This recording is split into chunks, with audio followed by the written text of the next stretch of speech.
Okay, we'll get started with the ethical.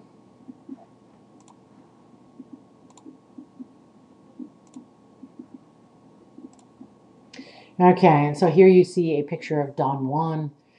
He doesn't look very good. Johnny Depp, of course, plays him better.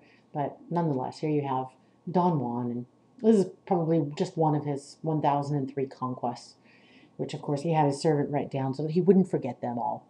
But he's a man that um, Kierkegaard picks up and thinks that he represents the aesthetic life perfectly.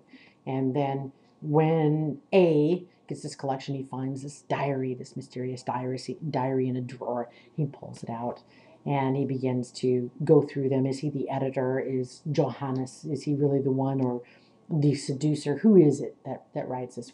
Again, it's intended for us to kind of, we don't know who actually does it, but we can insert ourselves in there again. So here's Don Juan, his conquest, but he's simply after pleasure. And A is simply after pleasure as well. He's very concerned with being something, not becoming something, but being something. And he is really consumed with the idea of this pleasurable moment.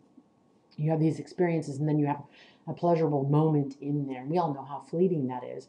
But he wants the whole world to be filled with pleasure, those pleasurable moments, not all that boring stuff that goes around it, but that moment that's just absolutely so pleasurable.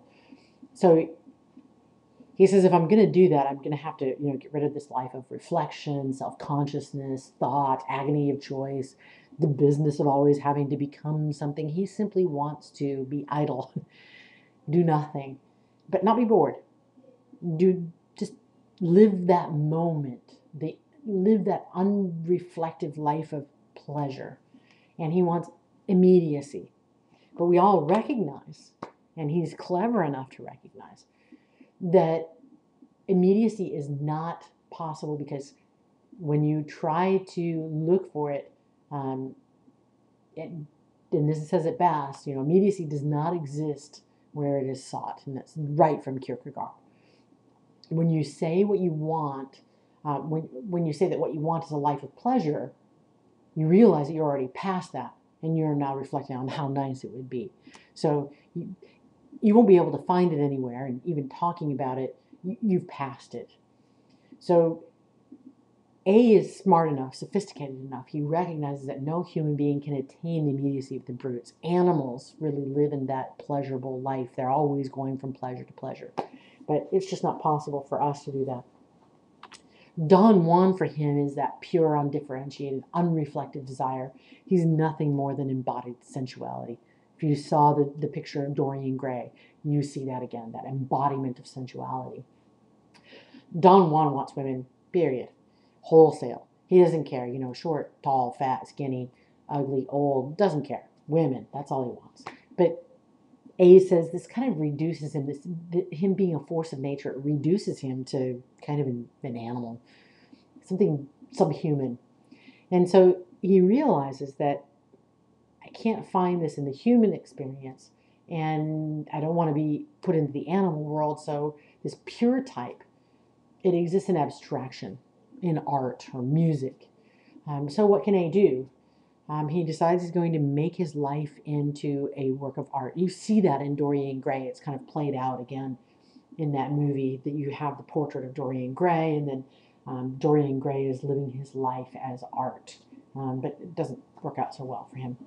But he says, if you make your life art, then you can enjoy it as one enjoys a fine piece of art. So the pleasure of immediacy passes, but the pleasure of that aesthetic appreciation is readily available. So how can you do that? Well, he's going to have to come up with this how-to manual, because all of us aren't inclined to think that we can have that pleasure. And we certainly wouldn't know where to look for that. So he comes up with a rotation of the crops. He says the worst comment on a movie or a book is that it's boring. And I think that's true. So we make fun of A, but he's on to something. And I would rather have people love me or hate me, but to tell me that I'm boring, well, that's just so sad. So he says, what one has to do is one must at all times keep their life interesting. So in the rotation of crops, he begins in this way, and I'll read from either or for you. Starting from a principle is affirmed by people of experience to be a very reasonable procedure. I'm willing to humor them, and so begin with the principle that all men are bores.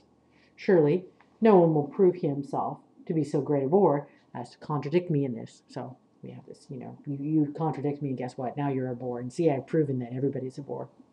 This principle possesses the quality of being in the highest degree repellent as an essential requirement in the case of negative principles, which are, at the last analysis, the principles of all motion. And so he's going to say, this is my claim.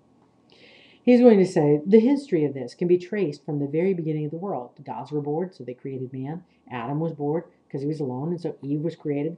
Thus, boredom entered the world and increased in proportion to increased population. Adam was bored alone, then Adam and Eve were bored together, then Adam and Eve and Cain and Abel were bored en famille. Then the population of the world increased, and the people were bored en masse.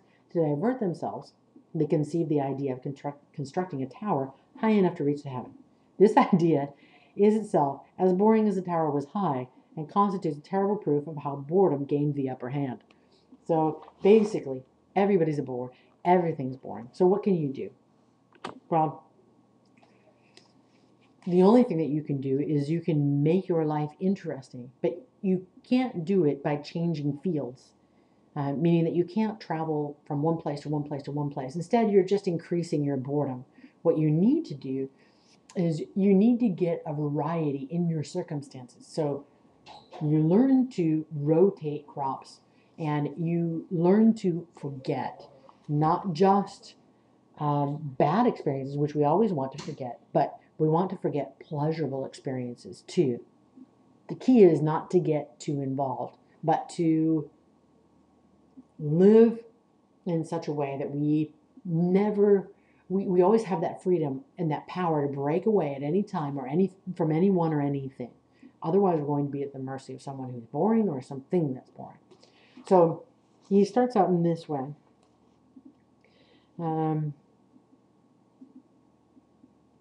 I was going to go back to one thing. I knew where I was.